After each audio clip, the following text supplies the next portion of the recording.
President Donald Trump has said the quiet part very loudly this time. And he took to his Truth social media platform and posted the following. The museums throughout Washington, but all over the country, are essentially the last remaining segment of woke. The Smithsonian is out of control, where everything discussed is how horrible our country is, how bad slavery was, and how unaccomplished the downtrodden have been. Nothing about success, nothing about brightness, nothing about the future. We are not going to allow this to happen, and I have instructed my attorneys to go through the museums and start the exact same process that has been done with colleges and universities, where tremendous progress has been made. This country cannot be woke because woke is broke. We have the hottest country in the world, and we want people to talk about it, including our museums. Okay, so the quiet part out loud is that slavery was bad. And it's like, what do you mean was, sir? Did it change somewhere? But anyway, he has been taken to task, and not just by the usual people, right? Black people, Black Americans specifically. He has been taken to task by people who look like him. And I'm going to read y'all some of the responses. Joe Walsh said slavery was bad. And of course, you can see there he repeated it over and over and over again. It should be said that Joe Walsh is an ex-Republican, and he called himself the anti-truth, teller about Trump or something like that. Then next we have Brian Tyler Cohen, who says Trump is mad that the Smithsonian is talking about how bad slavery was. That's where we're at. Next, we have the Lincoln Project that says, in case anyone's confused, yes, slavery was bad. Moving right along, Harry Sisson says slavery was bad. Apparently, this statement now triggers Trump and his fans. Then we have Devin Duke, who took the liberty to post a picture that obviously we blurred out. Trump just posted on Truth Social complaining that the Smithsonian is out of control, but mentioning how bad slavery was. Take a long, hard look, Donald. Slavery was bad. Of course, he's telling him to look at the picture. Then you have Michael Steele, who I guess is maybe a Republican, but he doesn't go as hard in the paint as he used to. But he says, okay, at Real Donald Trump, why don't you tell us about the good old side of slavery? You clearly have thoughts. And then lastly, this is the one I really love. Alice Cole says the party that says they ended slavery is mad. The Smithsonian says slavery was bad. Let that sink in. So he's basically saying, okay, y'all Republicans, right? Y'all run around talking about, oh, we're the party that freed the slaves, right? But then Alex is saying, well, then how are y'all not all right with it being in the museum? Now that Trump has come along and he's talking about woke is broken, all this other stuff. Now y'all against people learning about slavery, which your party ended.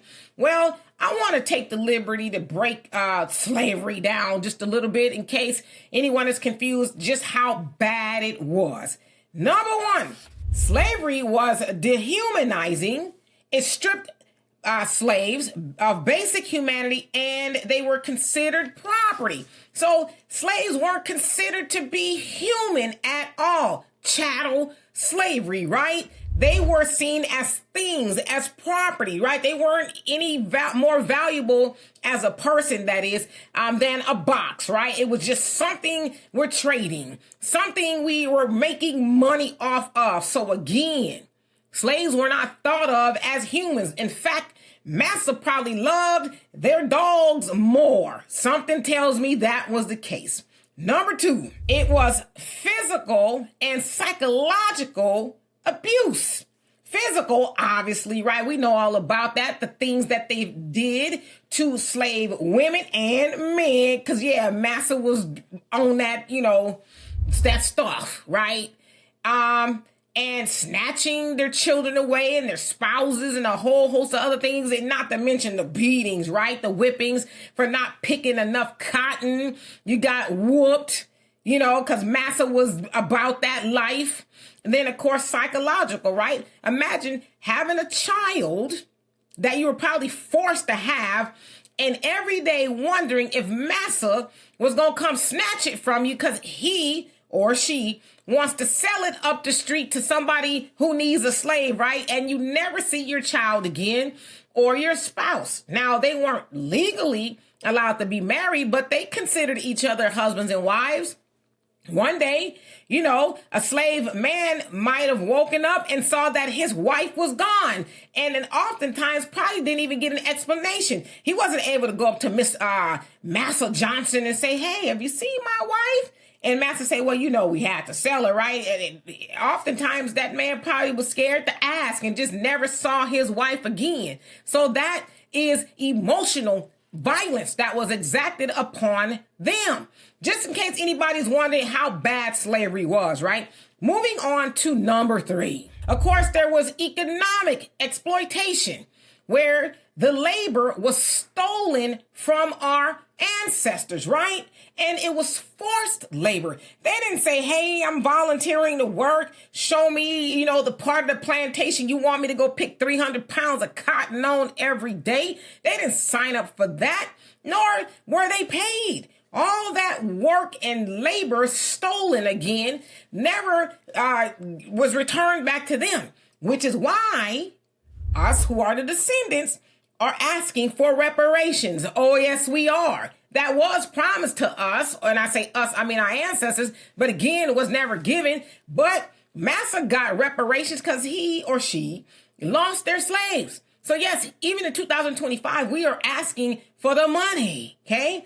Number 4, they were robbed of agency, which means they did not have any say-so as to what went on with their bodies, where they wanted to live, what they wanted to eat, who they wanted to marry, and who they wanted to lay down with. Because, oftentimes Massa and his wife creeped into the slave quarters and did what they wanted to do to them. They had no say-so, no autonomy at all. It was whatever Massa wants to do to me. Even if I didn't feel like eating that day, right? If I'm a slave, then they force-fed them because, they have to have their strength about them so they could go out there and pick that cotton or sugar, tobacco, or whatever it is Massa was growing and making a lot of money off of. Now, also with the economic exploitation, their lineage, they being Massa, they still eating off of that money, a lot of them, right? Our lineage, not a dime.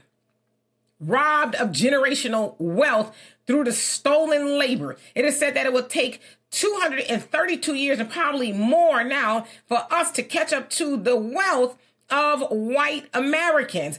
And a lot of that is contributed to the stolen labor and the reparations that we never got. Okay. Lastly, number 5, the destruction of a culture. We were robbed of knowledge of self, okay?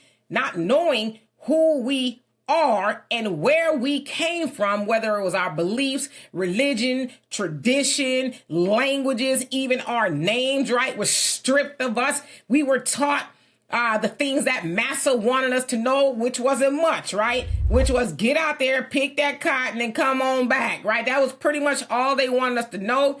They taught us parts of the Bible, but not the part that Nat Turner learned about. And he was like, oh yeah, all right, I got something for you, right? So yeah, we were robbed of a culture. And nowadays you hear a lot of other people say, well, Black Americans ain't got no culture. Well, if you did just a tiny bit of research, you will understand why, in your opinion, that we don't have any culture, which we do, right? Because we see our culture all over the world and everybody else using it and or benefiting off of it, even economically, right?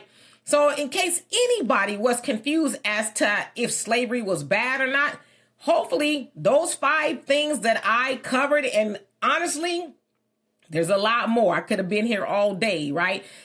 Illustrating why slavery was bad. So again, if anybody was confused, there you are. You're welcome. Spread the word. So for more insightful commentary, please subscribe to this channel and my channel, The Demetra Kaye Show, here on YouTube. Peace.